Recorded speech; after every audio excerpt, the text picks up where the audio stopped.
राजकारणात दर मिनिटाला काहीतरी नवं घडतंय। बातमी कुणीही दे, पण खरी अपडेट मिळते फक्त राजकीय लाईव्हवर।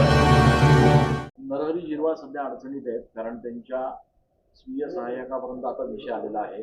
लाच घेतल्या प्रकरणी त्यांच्या पीएचं सुद्धा नाव आता गोवण्यात आलेलं आहे। झिरवाळ म्हणतात की माझ्यापर्यंत जर विषय आला तर मी राजीनामा देईन। म्हणजे बरोबर आहे ना। आता शेवटी पोलिसांकडे प्रकरण गेलं असल्यामुळे पोलीस त्याच्यावर चौकशी करतील। होम डिपार्टमेंटपर्यंत, CM पर्यंत, DCM पर्यंत काय खरं आहे, काय खोटं, काय जाते। आणि त्याच्यानंतर खरोखरच स्वतःच त्यांनी सांगितलेलं आहे की माझ्यापर्यंत जर हे प्रकरण आहे, मी त्याच्यामध्ये गुंतवलं असं जर सिद्ध झालं तर मी राजीनामा देतो। हे चूक आहे।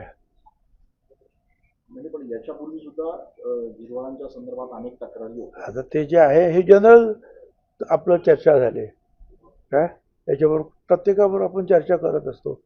पण असं नाही की अनेक लोक काम करत असतात ऑफिसमध्ये, मंत्रालयात, इकडे तिकडे, तर कुणी काय केलं त्याच्याशी काय संबंध आहे हा तर पोलिसांच्या मार्फत जो आहे हा उघड होईल ना।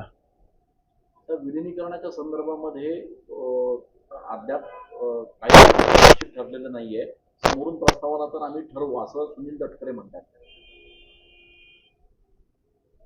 असं आहे ना की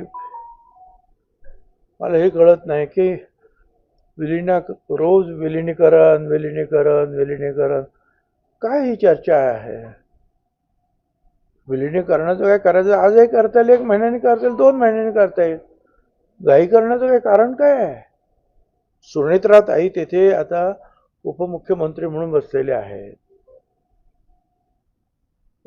राष्ट्रीय अध्यक्ष म्हणून सुद्धा आम्ही त्यांची निवड करणार आहोत। त्याच्यानंतर त्या पक्षाचे जे काही प्रमुख लोक आहेत किंवा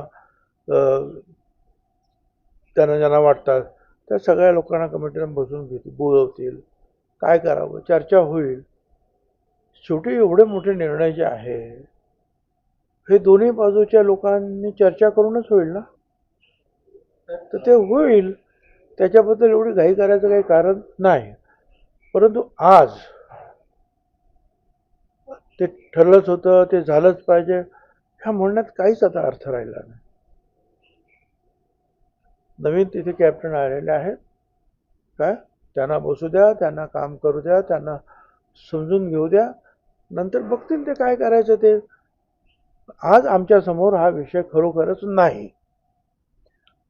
अगदीच माझ्या समोर जर तुम्ही सांगितलं हा विषय काय आहे तुमच्या समोर, तर त्यांनी ते स्थिर स्थावरपणे व्यवस्थित बसणं आणि त्यांची राष्ट्रीय अध्यक्ष म्हणून निवड करून घेणं हा आमच्या समोरचा असलेला प्राथमिक अजेंडा आहे।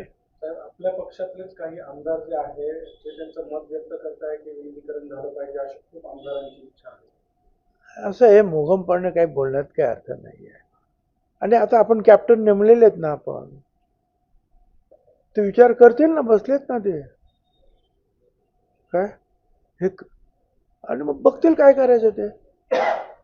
आमदारांची सुद्धा मीटिंग घेतील।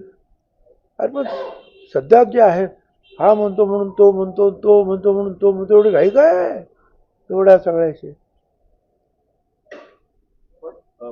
म्हणजे 3-4 दिवसाने आधी हे केलं काय, आमचा शपथविधी घेतला तर फार घाई केली। पहिल्या दिवसापासून मर्जर चालू आहे, ही घाई नाही आहे। आणि रोज तेच बातमी जर थांबूया आता आपण। कारण झिरवाळ असतील, पुष्कर असतील, हे दिल्लीमध्ये गेले तेव्हा चर्चांना पुन्हा एकदा। आता दिल्लीमध्ये काय त्यांना कोणते काय मोदींना भेटायला गेले का अमित भाईंना भेटायला, मला काय माहिती नाही। दिल्लीला कशाला गेले, त्यांचं काहीतरी डिपार्टमेंटचं काही काम असेल, मला काय कल्पना। शपथविधीच्या संदर्भात माहिती देण्यासाठी आता फोन त्यांनी केला होता की नाही मला माहिती नाही। स्वतः ते जय पार्थ वगैरे जाऊन भेटलेच होते ना पवार कुटुंबियांना, तिथं माहिती आपल्या समोर आहे ना, सगळ्यांनाच ती माहिती होती। ती टीव्हीवर पण चाललेली होती की पार्थ तिथे आहे म्हणून।